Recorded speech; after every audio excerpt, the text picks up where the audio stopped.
Stolen कि bad airport job. पर मैं एक ऑफिसर को जानती हूँ जो मेरा दोस्त है। वो वहीं बैठा होगा तो हमारा काम वो कर देगा।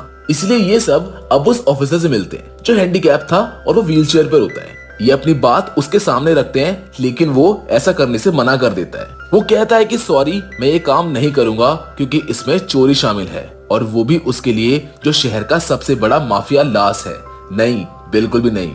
पर तभी साइरस कहता है कि मैं इस काम के बदले तुम्हें 10 लाख दूंगा, जिसके लिए वो ऑफिसर मान जाता है। इसीलिए ये सारी टीम अपने अपने काम पर लग जाती है और इस प्लेन को ये लोग बदलने लगते हैं। जिसके बाद पीएसआई की मशीन बनाई जाती है जो सिग्नल्स में हेराफेरी करेगी, जिसका साइज बहुत बड़ा लग रहा था, जो किसी बॉम्ब से कम नहीं लग रही थी। इसलिए एबी हैकर को कहती है कि ऐसा करो कि इस पीएसआई मशीन के छोटे छोटे कई सारे हिस्से बना दो, जो हर एक मेंबर को दिया जाएगा, ताकि वो पूरे प्लेन में इसको अलग अलग जगह पर लगा सके। इस तरह काम आसानी से हो जाएगा, जिसके लिए हैकर मान जाती है और काफी मेहनत करने के बाद वो पीएसआई मशीन के अलग अलग हिस्से बना देती है। जिसके बाद आखिर इनका फाइनल दिन आ जाता है, जहां सब लोग अपने अपने हिसाब से तैयार हो जाते हैं। इन्होंने आधे टिकट बिजनेस क्लास के लिए थे और आधी इकोनॉमी क्लास के, ताकि ये लोग पूरे प्लेन में फैल जाएं। जहां पर इनको पता चलता है कि लास्ट के 2 गुंडे बिजनेस क्लास में हैं और 3 गुंडे इकोनॉमी क्लास में हैं, जबकि बाकी के 10 लोग नीचे सोने के साथ हैं। अब ये पूरी टीम अपनी चोरी को अंजाम देने के लिए तैयार होती है।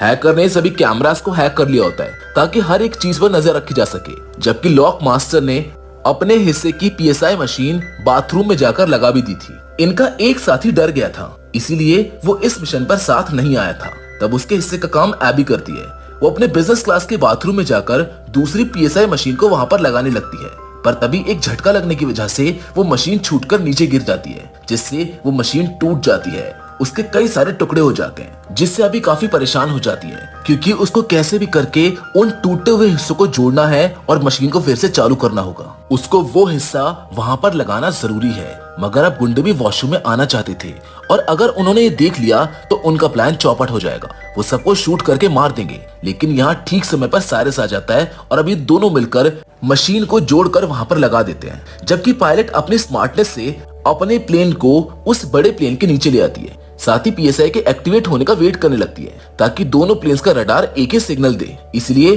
अभी हेडक्वार्टर के रडार में 2 ही प्लेन्स के सिग्नल आ रहे थे, जिसे देखकर एयरपोर्ट ऑफिसर की साथी कहती है कि हमको इस बारे में ऊपर खबर देनी चाहिए। जिस पर वो ऑफिसर जो एबी का साथी है वो जवाब देता है कि शायद ही मामूली सी खामी होगी जो 2-3 मिनट में ठीक हो जाएगी। वो उसको अपनी बातों में उलझाने लगता है। जिस बीच पीएसआई के एक्टिवेट होते ही पायलट अपने वाले प्लेन को दूसरे प्लेन से कनेक्ट कर लेती है, और ऐसा होते ही सिग्नल मिलने लगते हैं और रडार पर एक ही प्लेन शो होने लगता है। जिसके होते ही वो ऑफिसर